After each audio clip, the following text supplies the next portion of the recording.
Shalom, meus queridos irmãos, eu sou o pastor Alexandre Dutra e esse é o nosso devocional online,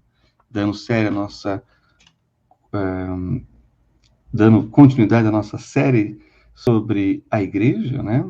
Hoje nós vamos falar sobre o poder da igreja como luz na terra, ou luz do mundo.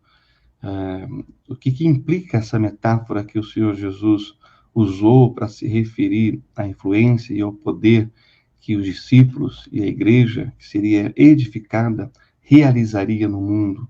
Um mundo que estava em trevas, espiritualmente falando, deveria ser impactado por uma luz espiritual, uma luz que viria do alto, que viria do próprio Deus, que é o sol da justiça, né, que aponta para a estrela da manhã, que é o Messias.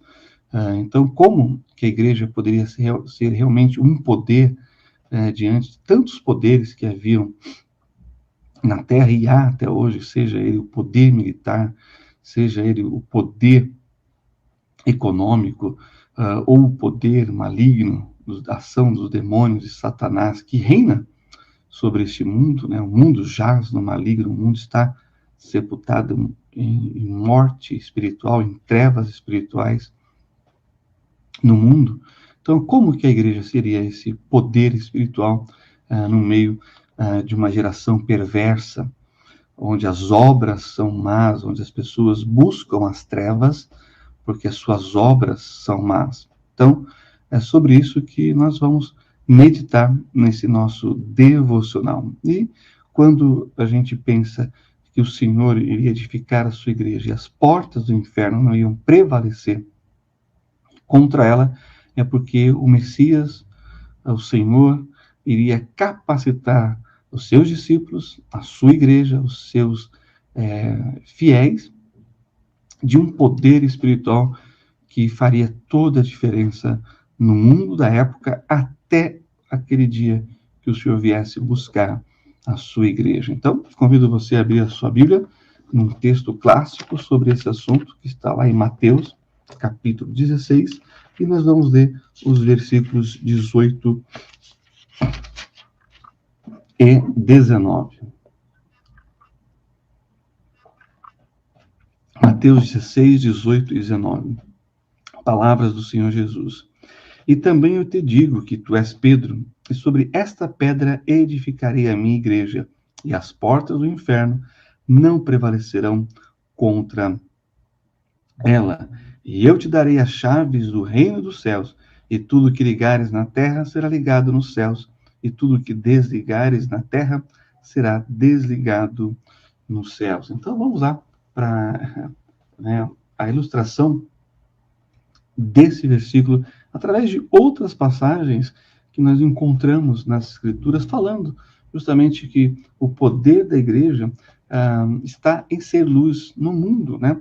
Aqui mesmo em Mateus, se você voltar para o capítulo 5, olha só o que o Senhor Jesus vai dizer para os seus discípulos. Mateus, capítulo 5, aqui no versículo 14, nós lemos o seguinte: vós sois a luz do mundo. Não se pode escolher uma cidade edificada sobre o monte. Versículo 15. Nem se acende a candeia e se coloca debaixo do alqueire, mas no velador, e dá luz a todos que estão na casa. Assim, resplandeça a vossa luz diante dos homens, para que vejam as vossas boas obras e glorifiquem a vosso Pai que está nos céus.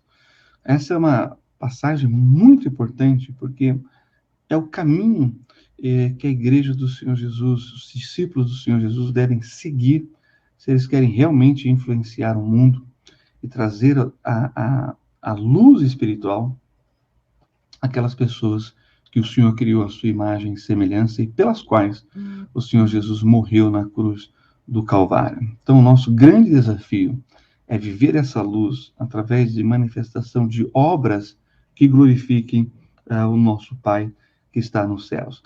Mas, para realizarmos essa função, desenvolvermos esse ministério de luz que vai iluminar uma casa, porque a luz não se esconde, né? Ela se coloca num lugar alto, bem localizado, para que a sua luz possa se espalhar e iluminar o maior espaço possível numa casa, para que as pessoas que lá estão possam enxergar e ver e saber como se movimentar e poder ter as condições adequadas para realizar os seus afazeres.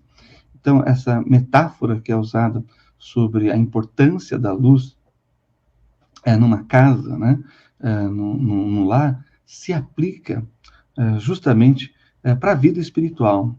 Ou seja, a luz do Senhor está em nós, e onde estivermos e manifestarmos essa luz, vamos proporcionar claridade, vamos proporcionar a compreensão da verdade sobre os atos que realizamos diante das pessoas com os propósitos espirituais de testemunhar de que Jesus é a luz, é o que pode salvá-los das trevas espirituais, da escuridão, do pecado, e libertá-los. E, portanto, as nossas obras feitas na claridade devem manifestar o amor, a compaixão, a misericórdia, a graça e a esperança que há apenas no Senhor Jesus.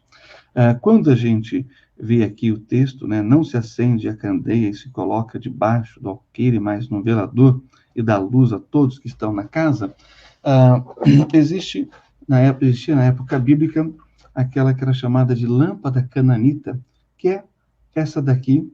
Essa aqui é uma réplica da época, né, que tem aqui os seus detalhes mais artísticos dos dois lados. Então, o que se fazia? Se coloca o azeite aqui dentro e um pavio vindo aqui, e você acende esse pavio, e o combustível, que é o azeite, ele vai, então, ser consumido pelo pavio, e a claridade será feita no lugar, né? Então, você coloca no lugar alto, e você, então, tem a iluminação, né, de cima para baixo, né? Mas se você coloca num lugar baixo, né, debaixo da mesa que eu tenho aqui na minha frente, ela só vai iluminar de cima para baixo, então vai iluminar os meus pés, né? Então, essa é a ideia.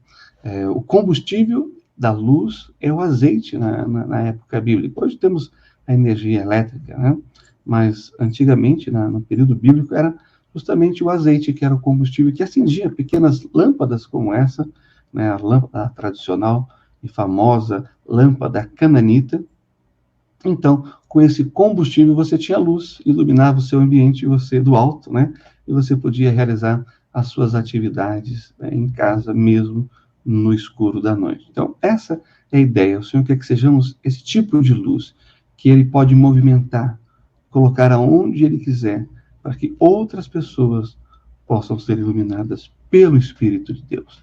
Sabemos que o azeite na Bíblia é um dos símbolos do Espírito de Deus, né? Onde os reis, os sacerdotes e os profetas eram ungidos, né, e separados para o ministério. Então, quando a gente fala de candeia, de lâmpada, na Bíblia estamos nos referindo a essa pequena lâmpada cananita, mas que fazia e cumpria o seu propósito, que era iluminar o lugar onde as pessoas estavam. Esse é o nosso chamado para iluminar. Como discípulos, como seguidores do Senhor Jesus, nós recebemos da luz. E se recebemos da luz, e se temos, né, o combustível da luz, que é o azeite, o Espírito Santo, nós devemos ser esse pavio, né, que o Senhor acende e que ilumina o ambiente através da nossa fonte de energia, da nossa fonte de luz, que é justamente o Espírito Santo em nós, né? Perceba que o pavio fica quase que completamente submerso no azeite, só a pontinha que vai ali, né, consumindo o azeite que fica para fora e que faz a grande diferença. Mas, quando olhamos esse aspecto da luz, o início do Evangelho de João já aponta para o ministério e propósito espiritual de Jesus no mundo. Então, eu convido você agora a ir lá comigo para o Evangelho de João, e nós vamos ler João, capítulo 1, versículos de 1 a 5. Então, vamos até lá. Evangelho de João, capítulo 1, versículos de 1 a 5. Vamos entender espiritualmente esse poder que o Senhor Jesus, né, dá para a sua igreja de ser luz no mundo. Diz assim, Evangelho de João, capítulo 1, versículos de 1 a 5. No princípio era o Verbo, e o Verbo estava com Deus, e o Verbo era Deus. Ele estava no princípio com Deus. Todas as coisas foram feitas por ele, e sem ele nada do que foi feito se fez. Perceba que o Pai, o Filho e o Espírito Santo trabalharam juntos na obra da criação. Nele estava a vida, e a vida era a luz dos homens. Quando a gente olha essa expressão, né, e nele estava a vida, e a vida era a luz dos homens, né, é muito interessante, porque a gente tem uma expressão, né, fulana foi dar à luz, né, ela foi ganhar um bebê, ela foi ter um neném, um filhinho, uma filhinha, né, e essa expressão é uma expressão que vem provavelmente dessa referência bíblica. E a vida era a luz dos homens, né, o Senhor Jesus. E a luz resplandece nas trevas, e as trevas não a compreenderam. Bem, para enxergarmos as coisas na escuridão, nós precisamos de luz. E a luz, então, aponta e ilumina o caminho das coisas. Mas aqui diz que teve alguns que não compreenderam. Não no sentido que não viram a luz, que não perceberam a luz, mas que rejeitaram a luz. Olha só o versículo 9. Ali estava a luz verdadeira que ilumina a todo homem que vem ao mundo. Perceba que essa luz, né, ela brilha, ela foi acendida e o propósito era trazer claridade a todo aquele que veio ao mundo, a todo homem que veio ao mundo. E aí os versículos 12, o versículo 12 especialmente diz assim: mas a todos quanto receberam, deu-lhes o poder de serem feitos filhos de Deus aos que creem no seu nome. Os versículos anteriores falam sobre João, né, que não era luz, mas que apontou para a luz, que é Jesus. E aí a passagem, então, tem essa grande conclusão, que todos ouviram, todos viram, todos souberam, mas só aqueles que receberam foram feitos filhos de Deus. Isso é o poder de Deus, de transformar criaturas feitas à imagem e semelhança de Deus, que já é muita coisa. Todos nós somos criaturas de Deus, e nisso a humanidade toda é igual, porque o ser humano foi criado à imagem e semelhança de Deus, e por isso somos criaturas de Deus, fomos feitos na imagem e semelhança de Deus, mas aqueles que o receberam, a esses foi dado o poder de serem feitos filhos de Deus, a saber, os que creem no seu nome, como diz o finalzinho do versículo 12. Já no versículo 45, é dito, o versículo 45, não. No capítulo 12 de João, no versículo 45. Aí sim, vamos até lá. Evangelho de João ainda, no capítulo 12, no versículo 45.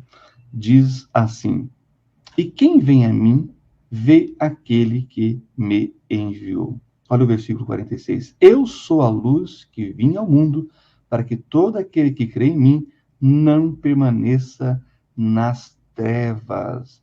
E se alguém ouvir as minhas palavras e não crer, eu não o julgo, porque eu vim não para julgar o mundo, mas para salvar o mundo. Quem me rejeitar a mim e não receber as minhas palavras, já tem quem o julgue. A palavra que tenho pregado, essa o há de julgar no último dia.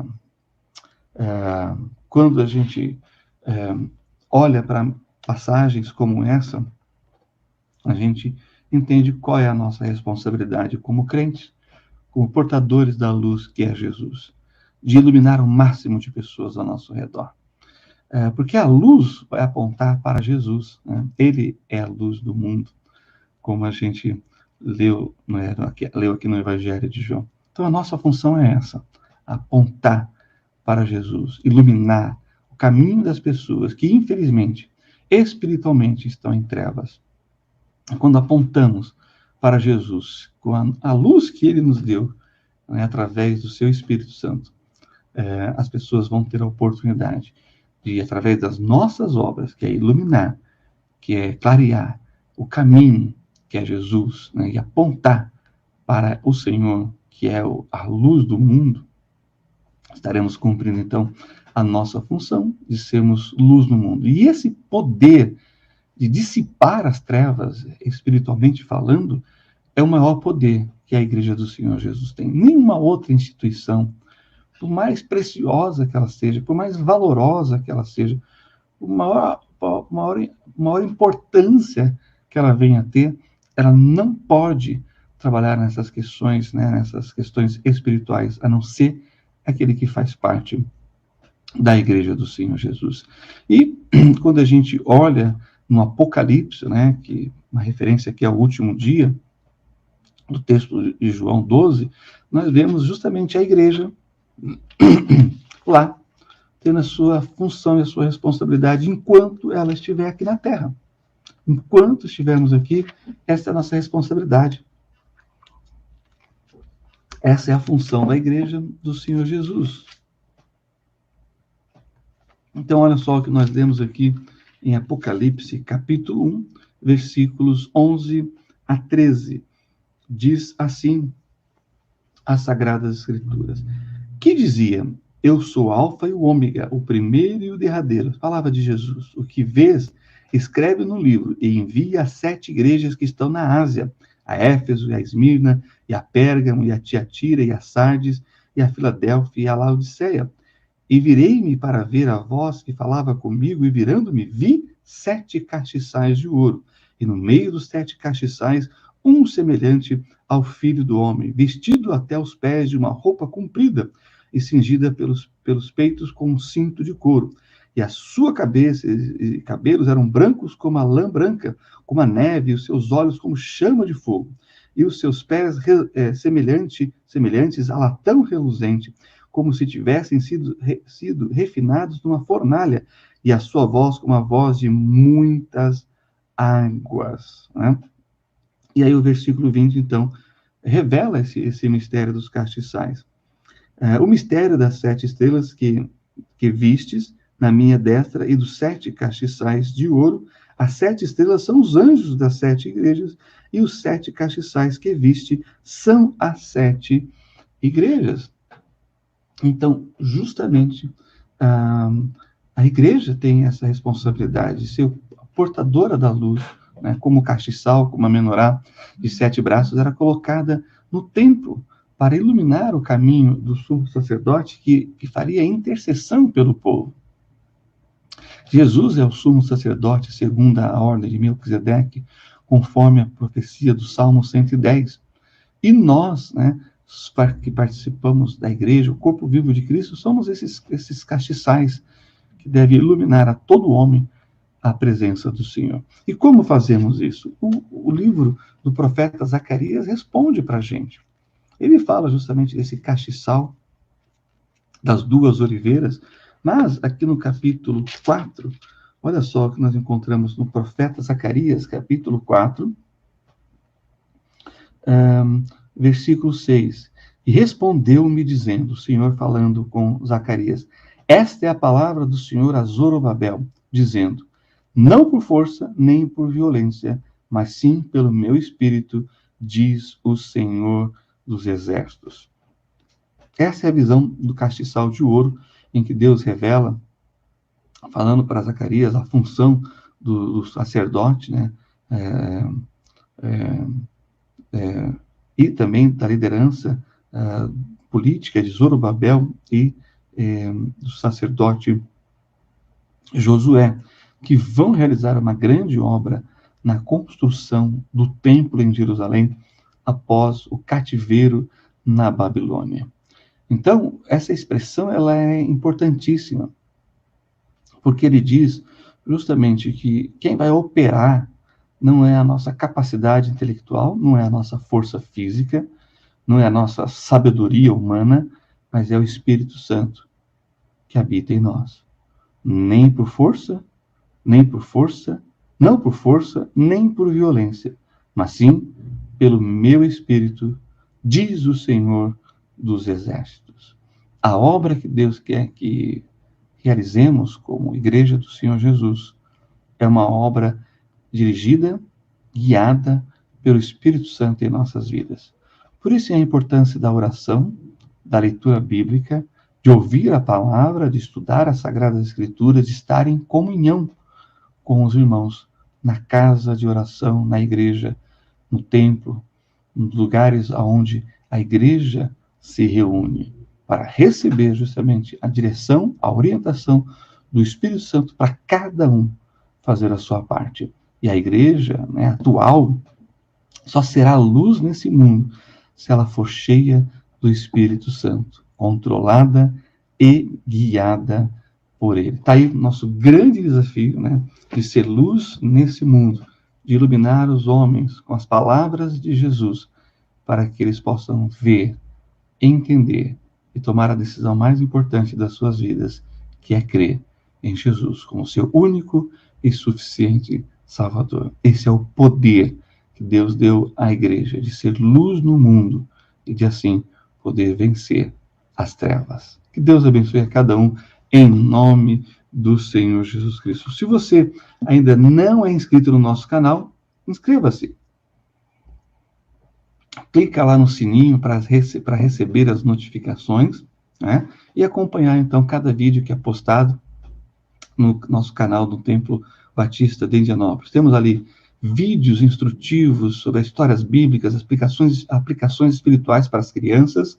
Também temos, né, partes dos nossos cultos e toda semana com um devocional de segunda a sexta, menos aí nos feriados, às 8 horas da manhã, para você ser edificado na palavra, para você ter maior conhecimento bíblico e ser realmente esse portador da luz do Senhor Jesus e receber esse poder espiritual que transforma vidas, que muda corações e que traz salvação ao homem. Amém? Que Deus abençoe a todos. Vamos orar, encerrando essa parte. Deus, obrigado por esse tempo juntos. Abençoe cada um que ouviu essa mensagem, que vai ouvir esse devocional e que o Senhor fale aos seus corações, trazendo edificação para aqueles que pertencem ao Senhor e salvação para aqueles que ainda não entregaram as suas vidas ao Senhor Jesus. Pedimos essas coisas e agradecemos no nome dele, no nome do Senhor Jesus. Amém. Deus abençoe ricamente a todos vocês e até o nosso próximo devocional. Shalom a todos.